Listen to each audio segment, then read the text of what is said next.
మాట్లాడుతూ ఉన్నారు, చర్చిస్తూ ఉన్నారు. ప్రధానంగా చూస్తే ఈ జిల్లాలో 3,15,000 పెన్షన్దారులు ఉన్నారు.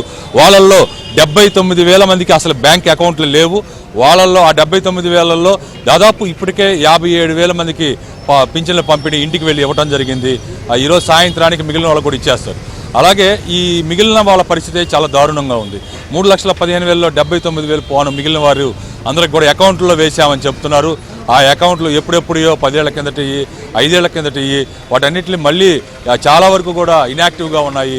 వాళ్ళంతా కూడా చాలా తీవ్ర ఇబ్బందులు ఎదుర్కొంటున్నారు. బ్యాంకు వచ్చినప్పుడు బ్యాంకుల్లో ముసలోళ్ళు పడే పాటలు అయితే అన్నీ కావు.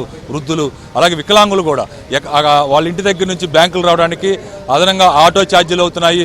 వెళ్ళటానికి మళ్ళీ ఆటో ఛార్జీలు ఈరోజు పని అయ్యేటట్లేదు.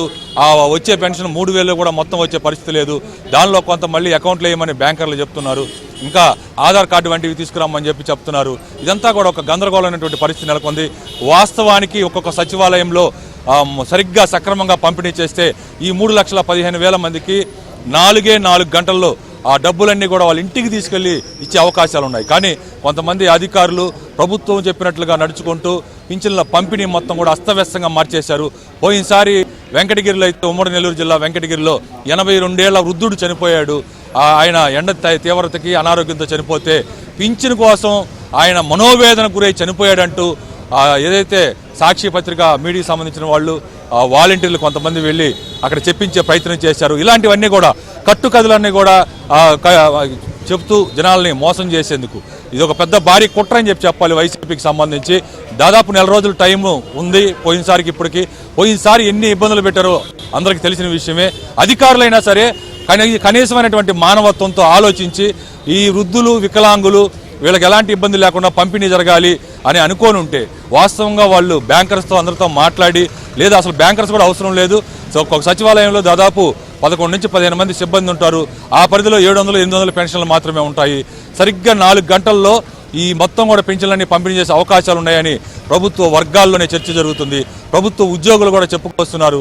కావాలని ఇంత ఘోరంగా అమానవీయంగా వృద్ధుల్ని అలాగే వికలాంగుల్ని వాళ్ళందరినీ కూడా చాలా తీవ్ర ఇబ్బందులు గురి చేస్తున్నారని చెప్పి చెప్తున్నారు. మీరు పింఛన్ తీసుకున్నారా? ఇట్లా బ్యాంక్ కాడ ఎక్కడ చూసినా కూడా ఈ వృద్ధులు వీళ్ళే కనిపిస్తూ ఉన్నారు. దాదాపు బ్యాంకు వచ్చి విత్డ్రా చేయాలంటే చాలా సమయం పడుతుంది. అది ఒక స్లిప్ రాయాలి. వీళ్ళలో చాలా మంది నిరక్షరాస్యులు, ఎవరో కొన్ని బతిమలు ఆడుకోవాలి. ఈ ఎండ వేడిమి చాలా తీవ్రంగా ఉంది. వాళ్ళు అసలే చాలా అనారోగ్యాలతో బాధపడుతూ ఉంటారు. 70-80 ఏళ్ల వృద్ధులు, అలాగే వికలాంగులైతే ఒక దగ్గర నుంచి ఇంకో దగ్గరికి వెళ్ళే పరిస్థితి కూడా ఉండదు. అలాంటి వారందరూ కూడా ఈ రోజున వాళ్ళని కుటుంబ సభ్యులను వెంట పెట్టుకొని బ్యాంకులకు రావడం జరిగింది. ఆ 3,000 కోసం వాళ్ళు వస్తే దాదాపు 500 నుంచి 600 రూపాయల వరకు కూడా అదనంగా ఖర్చు అయ్యే అవకాశం ఉంది. ఇదంతా కూడా ఈ వృద్ధులందరూ కూడా మీరు ఇన్ని ఇబ్బందులు పడుతున్నారంటే దీనికి కారణం టీడీపీ వాళ్ళే, బీజేపీ ఈ పింఛన్ల పంపిణీ అంతా కూడా అస్తవ్యస్తంగా మార్చేశారనే ఆరోపణలు తీవ్ర స్థాయిలో వ్యక్తమవుతున్నాయి. ప్రధానంగా చూస్తే మన నెల్లూరులోని బార్కాస్ ఇక్కడ ఎస్బీఐ మెయిన్ బ్రాంచ్ దగ్గర ఉన్నాం. ఇక్కడ ఉదయం నుంచి కొన్ని 100 మంది వాళ్ళు వచ్చి వెళుతూ ఉన్నారు. వీళ్ళ వల్ల రోజువారీ ఖాతాదారులకు కూడా ఇబ్బంది కలిగే అవకాశం ఉంది. ప్రతి ఒక్కరు కూడా ఆధార్ కార్డులో వెళ్లి చేసుకోవడానికి మళ్ళా ఇళ్లకు వెళ్లి అవి తీసుకొచ్చి మళ్ళా ఇక్కడ ఇచ్చి ఇలా ఒక నాటి కష్టాలు కాదని చెప్పి వృద్ధులందరూ కూడా ఆవేదన వ్యక్తం చేసే పరిస్థితి.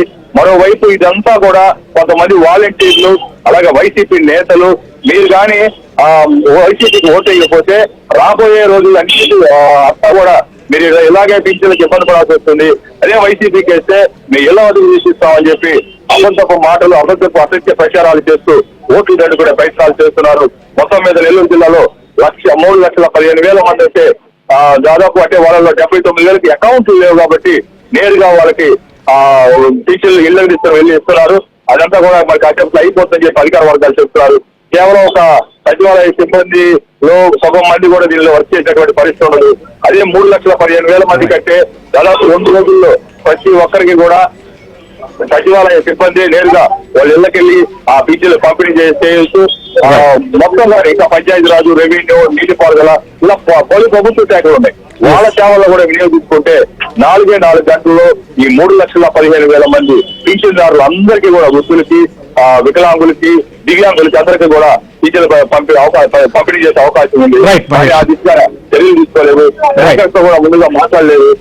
రైట్ మహేష్, సో చూస్తున్నాం మనం ఏదైతే పెన్షన్ల పంపిణీకి సంబంధించిన విషయంలో కూడా అటు అంధులు కావచ్చు లేదా వికలాంగులు వీళ్ళందరినీ కూడా దివ్యాంగులు వీళ్ళందరినీ ఖచ్చితంగా వారికి ఇంటికి వెళ్ళి ఇవ్వాల్సినటువంటి పరిస్థితి ఉంటుంది. దాంతో పాటుగా ఇక్కడికి బ్యాంకుల వద్దకి వచ్చే ముందే వారికి సరిగా ఏమేమి కావాలి, ఎలాంటి పత్రాలు తీసుకెళ్లాలనేటువంటి అంశం పైన కూడా ఒక స్పష్టత వచ్చుంటే బ్యాంకుల వద్ద వెయిట్ చేయాల్సినటువంటి పరిస్థితి కానీ 1-2 సార్లు అక్కడికి వెళ్లాల్సినటువంటి పరిస్థితులు కూడా ఉండేటివి కాదు. ఈ సమయాన్ని ఇదే అవకాశంగా తీసుకొని కూడా అక్కడ ఇటు వాలంటీర్లు కావచ్చు, కొంతమంది వైసీపీ సంబంధించినటువంటి నాయకులు కావచ్చు, పెన్షన్దారులను రెచ్చగొట్టేటువంటి ప్రయత్నం, వారికి నూరు పోసేటువంటి ప్రయత్నాలు కూడా చేస్తున్నారనేది అర్థమవుతోంది. సో చాలా చోట్ల ఇలాంటి పరిస్థితులు కూడా ఎదురవుతున్నాయి. ఎలక్షన్ కమిషన్ కావచ్చు లేదా